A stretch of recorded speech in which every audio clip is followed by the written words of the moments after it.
My subscribers and my learners to my YouTube, this is Teacher Mwenya, and like I've mentioned in my previous videos, Russian history is quite a lengthy one, so we have been discussing it in bits. So today we are focusing on how the Bolsheviks, Lenin took over power from the provisional government. Previously, we have discussed that on 15th March 1917, Tsar Nicholas II, the Russian emperor, had to abdicate the throne because of pressure that amounted in March and January of 1917. Therefore, finally, he was overthrown and the provisional government was ushered in under firstly George Wolf, and later on from July to November we have got Alexander Kerensky. Now, there is the next revolution that followed thereafter. But then, to understand that revolution, it's important to understand a key player in that revolution. This man is already that I've mentioned, Vladimir Lenin. So we are saying that Vladimir Lenin was not in Russia at the time that the February-March revolution is taking place. So I'm saying it is important to put in mind that the October 19 revolution in Russia was hugely made possible through Vladimir Lenin, as mentioned. At the time the March 17 revolution took place in Russia, Lenin had been exiled and influenced the Russian masses only through several publications or writings. So you may get it confused to say, do we still have Vladimir Lenin when the February Revolution is taking place? The answer is no. He had been exiled from as far as 1907 after the 1905 revolution. So he was in Switzerland. Alright. But then what role did he play? He had been in exile since 1907 when he was blamed for the 1905 revolution. He was, however, blamed for the 1905 revolution. How did he still keep the masses informed about the revolution ideas? It is by sharing publications, those that condemned Tsar Nicholas. One of them is participation in the First World War. And we see that his writings and his influence paid off when Tsar Nicholas was removed or abdicated the throne and the provisional government was ushered in. When the provisional government took office, you should understand that political exiles were allowed to get back home. One of them that should have gotten back home was Vladimir Lenin. However, even before such pronouncements were made, we are told that the Germans under Kaiser William II facilitated his comeback from Switzerland because he had hoped that his anti-war campaign against the provisional government could necessitate the Russians from giving up. The Germans called him or talked to him while he was in Switzerland that we can help you get back home. Perhaps you can champion the campaign of Russia withdrawing.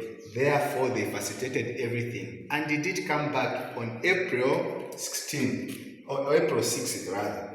He arrived in Petrograd, which is St. Petersburg, like we have mentioned previously, and increased the pressure, now not on Tsar, but this time around on the provisional government. And his slogan of that pressure that he mounted was bread, peace, land. Bread, he promised the Russian masses that he was going to bring about improved hunger situation, or bread or other foodstuff supplies would be increased. Peace, he would withdraw from the war. Land, peasants would be made to have land. So as few months passed, he began to advocate for the overthrow. He advocated for the overthrow of Kerensky's government. And he was once again exiled. So he comes back and he continues with his advocacy for bread, peace, and land. And to such an extent that he started to champion the cause of the overthrow of the provisional government, such that this time around he had to exile to Finland up until October 1917. His cause for bread, peace, and land were, however, still mounted, such that a lot of majority Russians started to embrace those ideas. So Lenin secretly came through Russia, and then he called for dark corner meetings. He organized Soviet leaders in different cities to convene a meeting where Leon Trotsky of the Petrograd Soviet as chairman was involved in that meeting.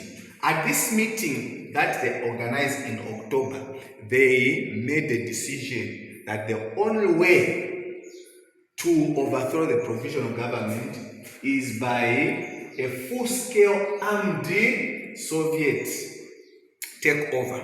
So they agreed that Vladimir Lenin should take over this country if we achieve this revolution.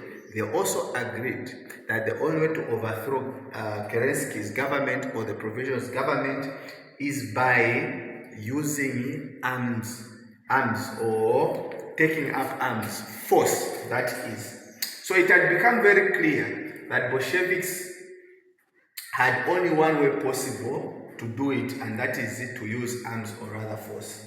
Thus, on the eve of November 25th, 1917, 25th November 1917, the Bolsheviks' Red Guard army quickly mobilized and attacked and captured key government buildings.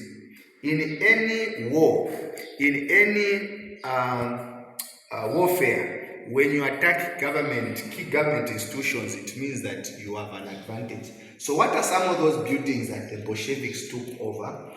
You are talking about the railway stations, that is transportation systems were captured, electric lighting plants. We are talking about all those stations, substations that could supply electricity to towns and places were captured. Telecommunication systems were captured, as well as the Russian assembly, the Duma. This, in other words, rendered the provisional government very incapable to run the government. Further, their attack was met with little resistance. So they had hoped or they had expected that this takeover of key government institutions and systems was going to be met with fierce resistance from the provisional government. Alas, it was an easy walk in the park, such that Vladimir Lenin overthrew the provisional government and the Bolsheviks declared themselves a new government under Vladimir Lenin. In the next, we are discussing the civil war that followed after the takeover and how it happened. Let's proceed. So, Lenin as Russian leader and the Russian civil war. So, as soon had Lenin become the premier Russian ruler, then he was met with intense opposition by several groups who opposed the Bolsheviks' takeover. Yes, he has declared himself ruler.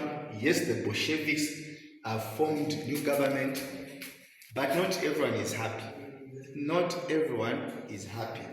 You have got several groups. So these groups included those that wanted to restore the rule of Tsar Nicholas, those that wanted a social democratic system. You have got the liberals and several others.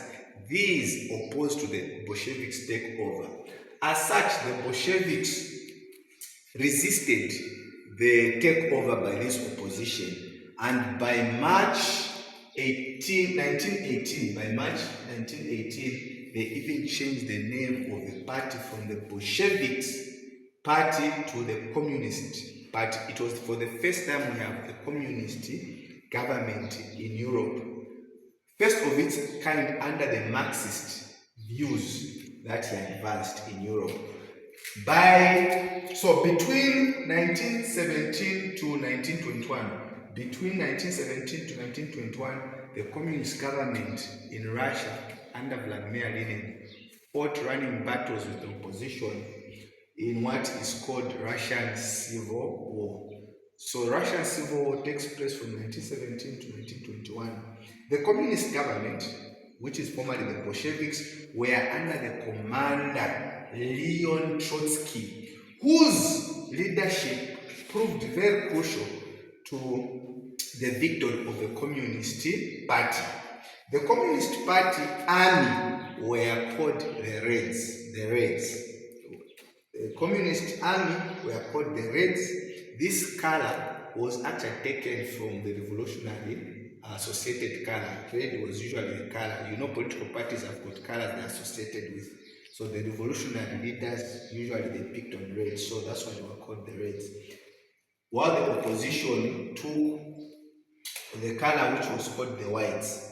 So the Whites were helped by the Allied powers. Now the question that you may ask is, why were the Whites helped by the Allied powers? And who are the Allied powers? The Allied powers is what we have already discussed in previous videos. We are talking about America, you are talking about Britain, you are talking about France.